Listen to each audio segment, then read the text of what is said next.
ایک دفعہ سقراط اپنے شاگرد کے ساتھ بازار سے گزر رہا تھا۔ وہ دونوں باتیں کرتے جا رہے تھے کہ اچانک ان کے سامنے ایک آدمی آیا اور سقراط کو برا بھلا کہنے لگا۔ وہ آدمی غصے سے لال پیلا ہو رہا تھا اور مسلسل سقراط کے ساتھ اول پھول بک رہا تھا۔ سقراط تو اس آدمی کی باتوں کا کوئی جواب دیے بغیر مسکراتے ہوئے اس کے پاس سے گزر گیا۔ سقراط کو مسکراتے دیکھ کر وہ اور غصے میں آ گیا اور سقراط کو گالیاں نکالنے لگا، نہ صرف سقراط کو بلکہ اس کے خاندان کو بھی برا بھلا کہنے لگا۔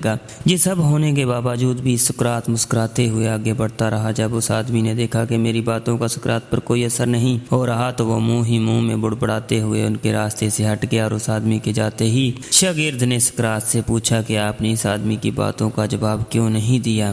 اور تو اور آپ مسکراتے رہے، کیا آپ کو اس کی کوئی بات بری نہیں لگی؟ کیا آپ کو اس کی باتوں سے دکھ نہیں ہوا؟ سقراط نے شاگرد کی طرح ایک نظر دیکھا، لیکن اس کی بات کا جواب دینے کی بجائے اسے اپنے پیچھے آنے کا اشارہ کیا۔ شاگرد خاموشی سے اس کے پیچھے چلنے لگا۔ وہ دونوں چلتے چلتے سقراط کے گھر تک پہنچ گئے۔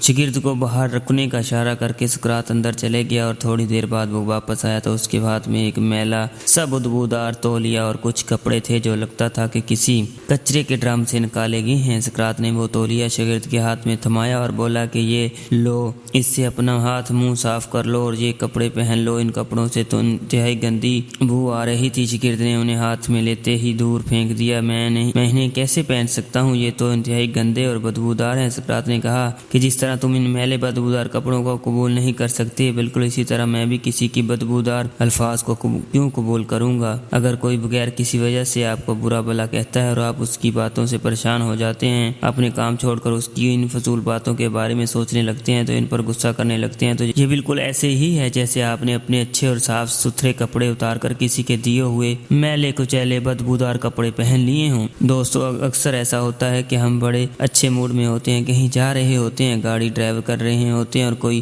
بلا وجہ ہی ہم سے جھگڑ پڑتا ہے اور ہم اس کی وجہ سے اپنا موڈ خراب کر لیتے ہیں، اپنا دین خراب کر لیتے ہیں۔ ہم جو کر رہے ہوتے ہیں اسے بھول کر اس آدمی کو ڈسکس کرنے لگ جاتے ہیں اور ان کے رویے پر دکھی ہوتے رہتے ہیں۔ دوستو، ایسے لوگ کوڑے کے ڈرم کی طرح ہوتے ہیں، زمانے کے ستائے ہوئے، فرسٹریٹڈ، شارٹ ٹیمپرڈ۔ ایسے لوگ ذہنی طور پر بیمار ہوتے ہیں، انہیں اپنی فرسٹریشن کسی نہ کسی پر تو نکالنا ہوتی ہے، اپنا کچرا کسی کے اوپر پھینکنا ہوتا ہے، اسی لیے آپ ایسے لوگوں کا شکار ہرگز نہ بنے۔ اگر کوئی کوڑے کا ڈرم آپ کو نظر آئے تو اس سے بس بچا کر مسکراتے ہوئے اس کے پاس سے گزر جائیں۔ دوستو، کسی کی غلط بات پر ہمیں خود کو پریشان نہیں کرنا چاہیے، کسی کے ہاتھ کا کھلونا نہیں بننا چاہیے کہ کوئی جب مرضی آ کر ہمیں غصہ دلا جائے۔ ہمارا دل اور دماغ کا کنٹرول ہمیشہ ہمارے ہی ہاتھ میں ہونا چاہیے۔ زندگی میں ہر روز کچھ نیا سیکھو، نیا